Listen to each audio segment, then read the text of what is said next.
And when he moved away, the next thing that he saw was so messed up that I had to stop the story and go and research and ask myself, who is this Kenyan? This guy at some point interacted with a Kenyan socialite by the name of Huda Monroe.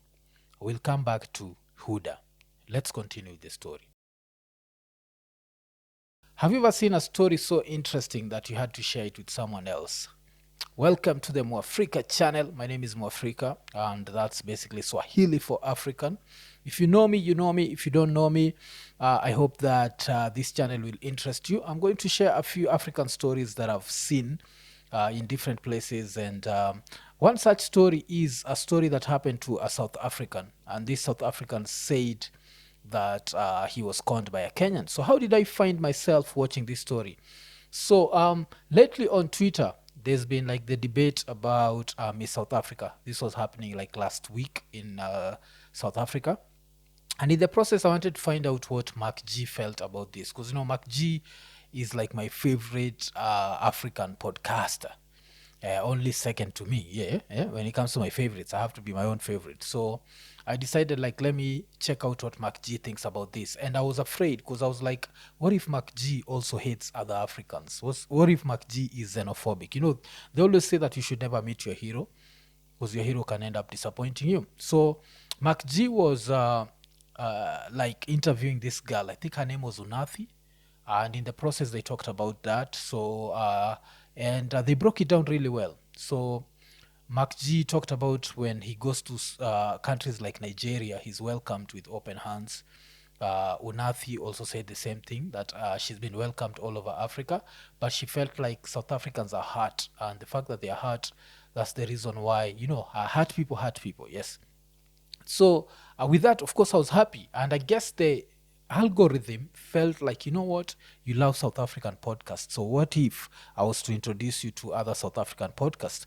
And this is one of the things that stood out. And like, I need to get the guy who does thumbnails for this channel because the thumbnail just grabbed my attention. So the headline was "Almost Became a Girlfriend in Prison." And when I saw this, I was like, damn, I need to listen to this story. So I started listening to the story, and the guy was just speaking in a South African language, so I could not understand. So I decided, let me look for another story. And then there was a story that said, a foreigner made 900,000 rands with my ID number. I was like, okay, let me check if this guy is speaking in English. So this is the story that ended up grabbing my attention, and this is a story that I'm going to give you my Kenyan perspective on, because the guy, when he's giving the story, he said that a Kenyan conned him 900,000 rands. So how does the story start? The story starts the real African way, where you're struggling, you have your bills, you're trying to pay your bills, and you know nothing is happening the way it's supposed to happen. So this guy receives a call from one of his friends, and one of his friends tells him, like, I can introduce you to this rich guy who's going to give you a job. And the rich guy is Kenyan. So now when I heard the rich guy is Kenyan, I'm a Kenyan, my attention was like, I need to know more. Who's this Kenyan who conned someone 900,000 rand? 900,000 rand in Kenyan shillings would come to around maybe 6.3 million shillings, if I'm not wrong. So yeah, that's a lot of money. So I started listening to this story, and this story made me realize, like, there are so many differences between Kenya and South Africa. Like, so many differences. Even like the way we do our corruption is different from the way they do their corruption. So this guy gives a story of how he's desperate for a job. His friend introduces him to this Kenyan. This Kenyan tells him, like, yo, before I give you a job, I need you to send me a certified copy of your ID. So this guy certifies the copy of his ID, sends to the Kenyan. The Kenyan stays for a few days, then calls him up and is like, come, let's meet in my office so that I can do an interview. And then sends him like even fare. The fare gave him like 500 rand to come and meet him. So the guy shows up, and when they meet, they don't meet in an office. They meet in a car. So the car, I think, was a BMW X6. So they meet in the car. This guy tells him, like, you know what? I opened a company with your ID number. Like, what? opened a company with your ID number. And this guy was like, what do you mean you opened a company? He was like, don't worry, you're too young to understand these things, but since I get government contracts, I have opened this company with your ID number, but don't worry, let's go to the bank and now start opening bank accounts. So they go to the bank, and normally when you go to banks nowadays, you can take like your waiting number and you just wait. If it's a big bank and a lot of people are being served, there are a lot of tellers, you just pick your number and then you wait. But the strange thing is, when he was going to pick the number, he was told, no, just relax. Let's just stay here and wait. So they waited as other people are being served, and then one teller just called them. When the teller called them, they went to the reception. So the Kenyan guy says, this is the guy. And the South African is like, what do you mean? And then the Kenyan guy hands some money to the South African. Then the South African bank teller just started type stuff, gives this South African guy to sign. He's told, don't even read, just sign. He signs. They go to the second bank, the same thing happens. Go to the third bank, the same thing. Fourth bank, the same thing happens. But this is where it gets interesting, because I'm there thinking, like, in South Africa, you can bribe a bank teller. Like, this is a different level of corruption. Like, Kenyans, we are corrupt, but I've never heard of Kenyans bribing bank tellers. So it gets interesting. So now this guy, he goes through this, like they open 4 bank accounts, and then at the end of the day, he's told, your interview has gone well, you're going to get a job, take your 500 rand, that's your fare back home. He takes his 500 rand and then he goes back home. But then he didn't understand, so he goes and tells his brother, like, I went for this job interview, and first of all, it was supposed to be in an office, but we ended up doing it in a car. And then apart from that, we ended up going to all these different offices, banks, and we just opened bank accounts. All I was doing was signing, and I have a bad feeling about this. Then the brother told him, like, if you have a bad feeling about this, then it's bad. Told his mom the same thing. The mom told him, if you have a bad feeling, then this is bad. But then he called his friend, the friend who hooked him up with this Kenyan, and the friend was like, don't worry, man. You know, that guy is rich. He's going to set you. He does things differently because he gets government contracts.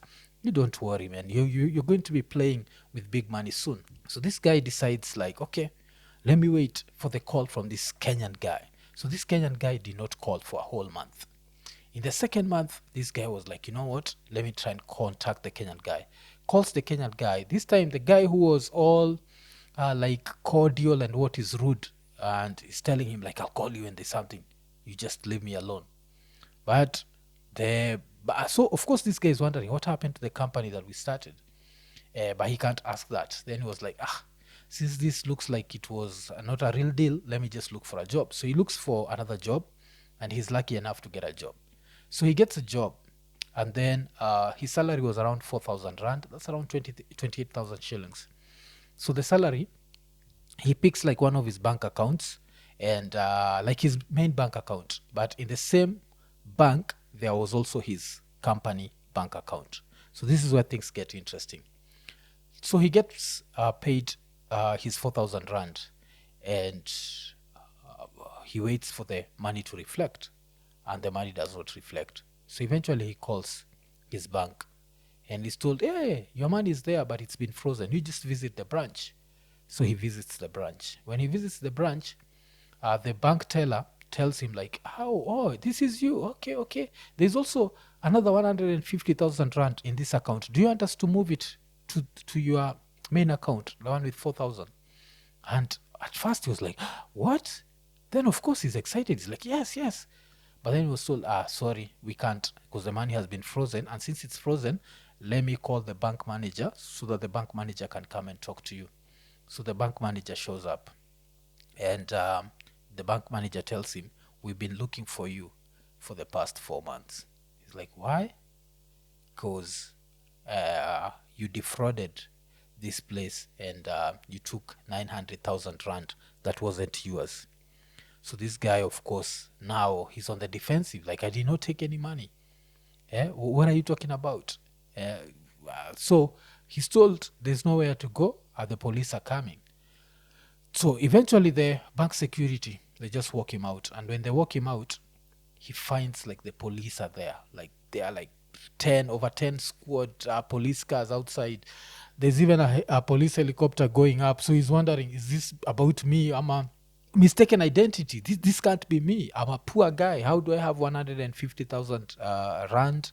Why do I have all these people coming for me? But the next thing that happens is he's processed. And after he's processed, he's told that you'll get your court date. So eventually, he gets a court date. And when he gets the court date, they go and then they tell him, like, yeah, you defrauded this. That's when he starts connecting the dots and he's like, it's that Kenyan guy. That's why I'm in all this trouble. So eventually, he's told you're going to prison as your case is being, pursued and everything. Because there's a flight risk. You have money, you've defrauded, we've been looking for you for a long time, we've not found you, eventually we found you. Of course, you have enough money to escape. So he ends up being taken to a maximum security prison. So when I heard that as a Kenyan, I was like, which Kenyan can do this to someone? Because he said something similar to, like, people have heard me say it on the Econini podcast. And they've heard me say it in different words. But the guy is called Eric. Eric said something very interesting. He said that jail is like a grave. The only difference is you're not dead. But jail is basically a grave. And when he said that, it reminded me of a famous saying that I keep talking about. And it's a saying by my uncle. My uncle told me this like over 20 years ago. I don't even think he remembers he said this, but it stayed with me. But he said that he who has taken you to jail is equivalent to he who has killed you. So this guy goes to jail on his first day. And immediately he entered the cell. He saw like he had 80 cellmates. I don't know how big the cell was, but he had 80 cellmates. And when he entered, the cellmates asked him, like, a few of us want to be your husband. Which of us are you going to choose? And he was like, no, I'm not going to choose anyone. I'm going to live solo and just do my thing. I'm here to just prove my innocence. And so the next thing that he sees is people start fighting. Pop, pop, pop. So the prisoners are fighting for him. And apart from fighting for him, they decided to also whoop him because they're like, why can't you choose one of us? So they also ended up beating him up. So don't forget, this is in his first 30 minutes in prison. So he knew that this was going to be a long time in jail, and he was going to, because if there's violence, if there are people coming for you, of course, you know that this is going to be hell. But as he was when they just stopped beating him, another dude came in. But now, the dude that came in was a gay man or a gay person. So he was very feminine. He looked like a woman. And of course, in prison, people love such. So these same guys, when he saw this guy who looks like a girl, he just decided, since he's as new as me, let me make friends with him so that we know like what's up. So he went to that person and told them, like, we need to stick together because things are going to be rough here. But now these other prisoners thought that, you know what, this guy has just come in and he's going to take our wife. So the same thing started. They started fighting. So during this whole commotion, so the guy I'm telling you, like this whole story from his perspective, he's called Eric. So Eric decided to move away. And when he moved away, the next thing that he saw was so messed up that I had to stop the story and go and research and ask myself, who is this Kenyan? Because this was really messing me up. But then he mentioned the Kenyan's name. So the Kenyan was called King Lawrence. So when I had the name King Lawrence, I was like, you know what? I'm going to search. So I just wrote King Lawrence, Kenya. And who showed up is a different King Lawrence. Or at least the King Lawrence that showed up was not a Kenyan. The King Lawrence that showed up was a Ugandan. And if you're a Kenyan, this story now ends up sparking your interest because you see, like 9 years ago, there was an article on the Standard, and the article said King Lawrence attacks Huda Monroe. So King Lawrence was some dude called Ivan Semwanga's cousin. And who's Ivan Semwanga? Ivan Semwanga is the guy who had married Zari, but Ivan Semwanga died. So King Lawrence was his cousin. And King Lawrence was someone who he's a fraudulent dude. He's still alive. It's just that Ivan Semwanga died. So he's a Ugandan, and he's basically a Ugandan conman. But now the South African guy was saying a Kenyan, and this is the reason why I feel like, yo, South Africa, man, he was Ugandan. He was not Kenyan. Yeah, because South Africa moves different. Like South Africa have this thing where so far as other Africans we are afraid of going to South Africa because we've seen like this whole debate about Miss South Africa where they'd rather a white girl wins than a girl with any sort of Nigerian blood. So I don't want a Kenyan to be confused with a Ugandan for something that a Ugandan did. Like, 'cause South Africans move different, man. You might get your ass whooped for no reason or hurt because people are like, you know what, all you Kenyans are the same. You're the guys who sent Eric to prison, and Eric, saw what should not be seen. That's a Luo phrase, yes. A Kenyan tribe by the called Luo say, so what should not be seen. So now at least we've established one thing, that this guy was Uganda, not Kenyan. This guy at some point interacted with a Kenyan socialite by the name of Huda Monroe. We'll come back to Huda. Let's continue the story. So, of course, if you're from any part of Africa, you might remember Huda Monroe. She participated in the Big Boys Africa. But apart from that, she's one of the biggest socialites in Kenya. And it is what it is. So we continue. So I was telling you the story of how a fight starts, and everyone is fighting for the feminine guy. So this Eric guy, the guy who I'm giving the story from his perspective, the guy who thought he'd been conned by a Kenyan, he moved away. And when he moved away, the next minute, when he looked behind him, he saw this like feminine looking dude had fallen. And when he fell down, one of the South African prisoners just picked a bed up. So they have these like metallic beds. Just picked like the bed up, and it's a heavy bed, and moved the bed just on top of the feminine guy and just let the bed drop. And the bed just dropped and just smashed this guy's face, and blood just started splattering everywhere. Eric actually changed the language and started speaking in one of the South African languages. And even as a Kenyan, I could understand. When a story is so good that you can understand it. So he talks of how he saw this guy dying, and it felt like how you see when a chicken is dying and the chicken is there, like, So, because he said something cuckoo, whatever. And I was like, that has to be a chicken. So that's how this gay dude died. So this is your first day in prison. This is your first day in prison. You've not even spent 2 hours in prison, and you've already seen someone die. And why are you seeing all this? You're seeing all this because some guy called King Lawrence did a fraudulent deal that ends up landing you in jail. Don't forget, you're totally innocent. So you can try and imagine how much anger you must have as Eric.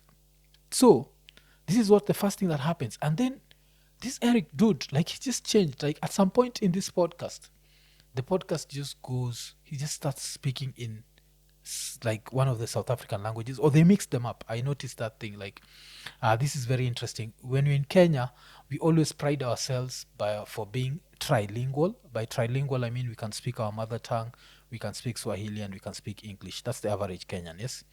But the average South African I hear is like can speak 7 languages. So when they're speaking, they just mix them up. You don't know who you're speaking to. So let's start a sentence in Zulu, maybe go to Soto. Or, yes. So I guess you get the picture. So this is the first thing that you see. Like in your first 2 hours, you've seen someone die. And as I told you, this guy changed the language and he started speaking in this language. And I could still figure it out. So one of the stories that he gives, and if you're South African and this video ends up anywhere near you, you can correct me. But one of the things that Eric talked about was the fact that South African jails are so bad and so dangerous that a head count can be done in a cell, and in the cell you're 20 people. Then at exactly 10 p.m. the lights have to go off. And when the lights go off, tomorrow at 6 a.m. when you wake up, there's 19 of you. And what happens to the 20th guy? Like during these hours where there's darkness, these guys will kill someone, chop them up, and put them in garbage bags. And the security guards will do nothing about it. That's how dangerous South African prisons are. So you're there thinking and thinking like someone made an innocent man go through this. Someone made an innocent man go through one of the things that my uncle said, where he who takes you to jail is equivalent to he who has killed you. Because this guy gives stories of the way he had to learn how to fight. Like every day, he was just fighting people, and he'd go to court when he's limping, he's in pain, and then the next day, someone else wants to fight him. But during this time, of course, you're fighting, you're showing people that you're a man. So someone told him, do not plead guilty. This case of yours, because since these guys are fraudulent, maybe you can be able to prove it. So he tried defending his case. He's like, as you can see, I was working, doing this simple job. So that means that I didn't have all this money. And in the process, I think they ended up giving him bail. And at some point, the police went and arrested the King Lawrence guy. But Africa is Africa, man. This is where it gets sad, because this King Lawrence guy he's free. Yes, he's free. I even like he's been holding parties in Uganda. I don't know if he's whatever, but he's free. He's not in prison. And this is because this story happened in around 2014. And the South African guy called Eric says that he does not know what happened, but he remembers this guy being arrested, and the case just disappeared, because he knew that he'd be called to testify, do this. Like, no, nothing happened. So it just shows you that this guy had defrauded so many people, that he had so much money that he could just buy his freedom.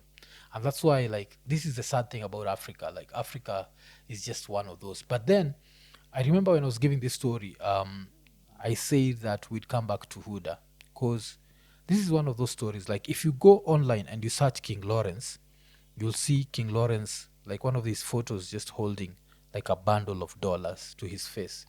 And this reminds me of something that Jay-Z said. Yes, Jay-Z talks about how you'll see people on Instagram holding money to their ears, but we don't call that money over here.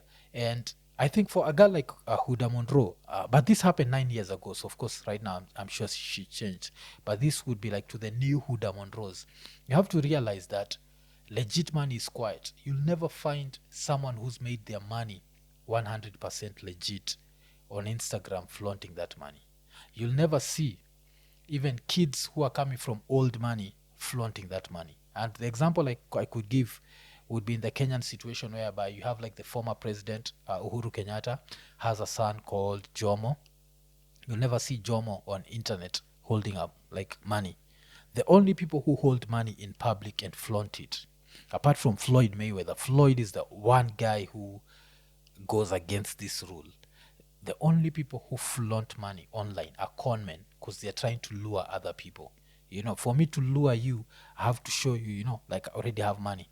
So how does it become dangerous? This becomes dangerous because imagine a situation whereby King Lawrence ends up defrauding someone. Then King Lawrence invites a girl like Huda Monroe, and she takes a flight to South Africa. Because if you go online, you'll see the fact that he was such a douchebag. He was saying that, I think he was claiming that he paid her. He paid her to have sex with her.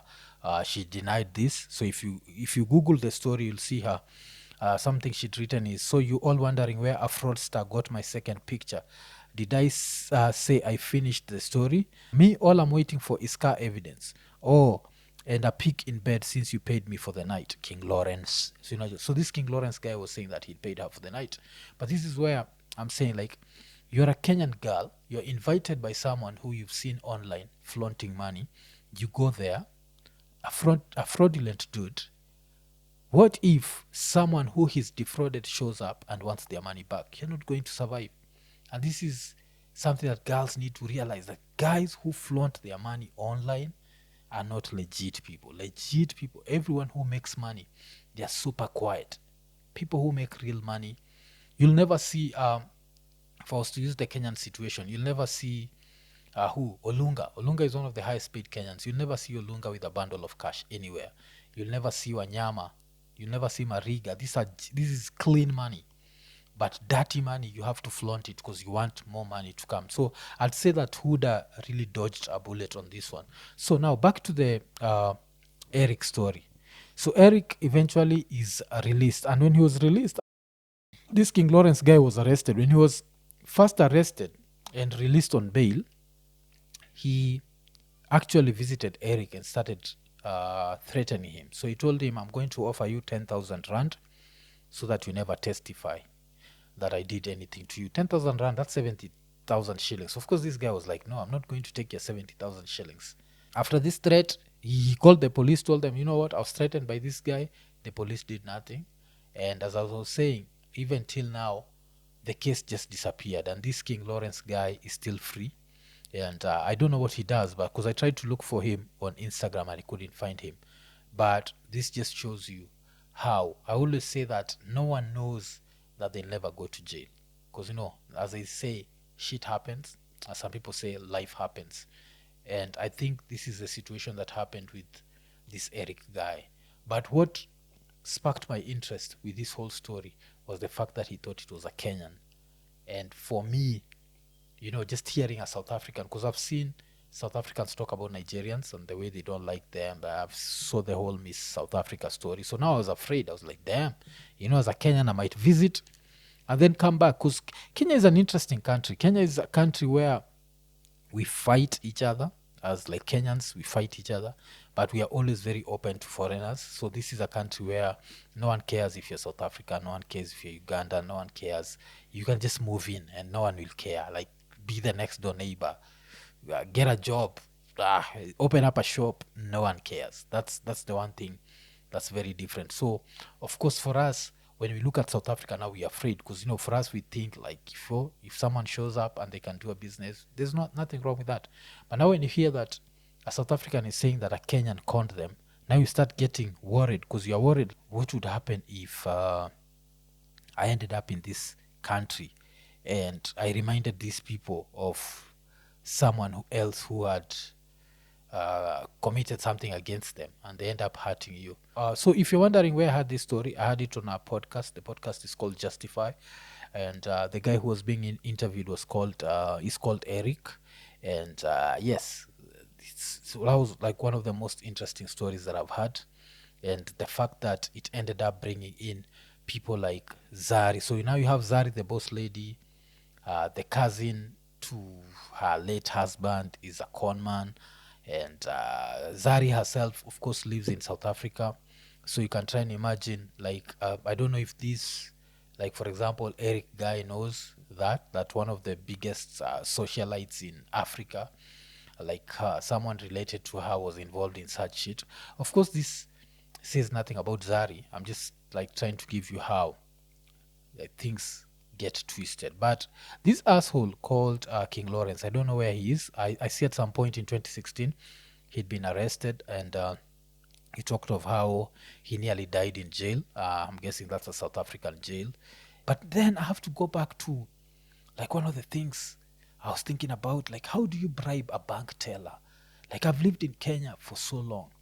Kenya is such a corrupt country, but I've never heard of people bribing bank tellers, man. South Africa, man. What's happening there, man? Like, what's happening? Like, how does that work? Because banks have cameras all over. How are you bribing a bank teller? And how is someone opening a company using someone's ID and doing all these transactions? And why are they getting loans without any financial backing of the company? Or I don't know. I've thought about reaching out to Eric, but I don't know how I'd reach out to him, the South African, and of course tell him like, yeah, you know what? That was a Ugandan that did that to you, and sorry for what you went through, and maybe get like a version of how South African jails are, because South African jails are different, man. This has also reminded me of a video that's been going around where a man and I think his woman and his kid, they were at a petrol station, and this guy just came and executed the man, and the woman got so scared she ran away. and forgot her kid, and the kid had to run after her, and people were judging the mother, and I didn't know how to react because I've never been in such a situation. Things are always very simple from the outside. Like I've had a lot of people say, "We are not our ancestors. We will fuck you up." This is such a common theme. I saw it with, I think I've seen it with Americans, like black Americans, telling that to white people. That I've seen South Africans say that, and I saw it during the Kenya protest. I saw some young Kenyans were telling the political leaders that we are not our fathers, we will fuck you up. And it's always a very, I find it to be a very arrogant way of looking at life, because you think that you are braver than the other people that lived before you. But those people are the ones who've given you that freedom of being able to even talk, express yourself, and all that. So we need to have more African conversations. We need to, try and figure out how to live in the white man's world, because this is a white man's world. And the reason why I say it's a white man's world, because even if I was to go to the Miss South Africa thing, where you had like South Africans signing a petition just to make sure that someone with Nigerian descent does not end up being Miss South Africa, and then a white girl ends up winning the same pageant. And then you go through the history of the whole Miss South Africa thing, and you find out that it's mostly been won by white girls, but no one in South Africa had a problem with that. Like, okay, many South Africans didn't have a problem with that. And this is the same thing that happens all over Africa, where we as black people have, been taught, I don't know, and programmed to hate ourselves so much that we end up hating ourselves, and we don't even know that we hate ourselves. Because when you hate someone who looks like you hate yourself. And this is spreading, like in right now in America, there are people who call themselves FBAs, Foundational Black Americans, and they really hate Africans, and they hate Jamaicans, they hate everyone else. And yes, they're using that Kendrick song, "They Not Like Us," or "Not Like Us," yes, as like a rallying call. So these are the things that we have to deal with as we navigate through this world. Yeah, but we'll figure it out. We'll figure it out. And all I can say to Eric is, man, stay strong, man. I hope that you heal. Eric talked about something interesting, that in South Africa, after you're caught after committing such a crime, you have to spend, is it 10 years? Like your criminal record, before your criminal record is expunged, and with that, you can't get a job. You struggled, such stuff. While in Kenya, I don't think that's a problem. You can come out of jail today, and tomorrow you are running for government office. And Kenya is, like Kenya, the filthiest human beings, murderers, rapists, what they are in politics. And I also feel like Kenya, you'd still be able to get a job. No one asks you for your criminal record. There's certificate of good conduct. I don't know how far it goes. I'd be ignorant to say that I know how far that goes, because yes, I'll be honest and say I'm not a criminal. The closest I've been to criminality is listening to rap music. That's it. But yeah, to the Justify podcast, man, that was such a powerful story. I didn't understand the language, but I understood the story, man. That's how powerful that was. And of course, yeah, just like that, I'm going to have to share the link somewhere here. Someone can go and listen to the story. And for our girls out there, if you see them flashing money, know that that money is dangerous. And I think if I was to give a story of how dangerous such money is, I'd give the story of, this is a story I read and I talked about on the Econini podcast. It was a story of a girl in an area of Nairobi called Roysambu, and this girl was dating this Nigerian, and the Nigerian happened to be a fraudster. Not all Nigerians are fraudsters, This particular one happened to be a fraudster, and he defrauded some people. And after defrauding these people, when they came looking for their money, they found him plus the girl. So what did they do? They ended up unaliving both of them, and they ended up now stuffing them in sacks, just like vegetables, and threw the sacks away. And that's the danger that girls put themselves in every time they meet the King Lawrences of this world, every time they meet the hush puppies of this world. Clean money is very silent. Illegal money is very loud. Never forget that.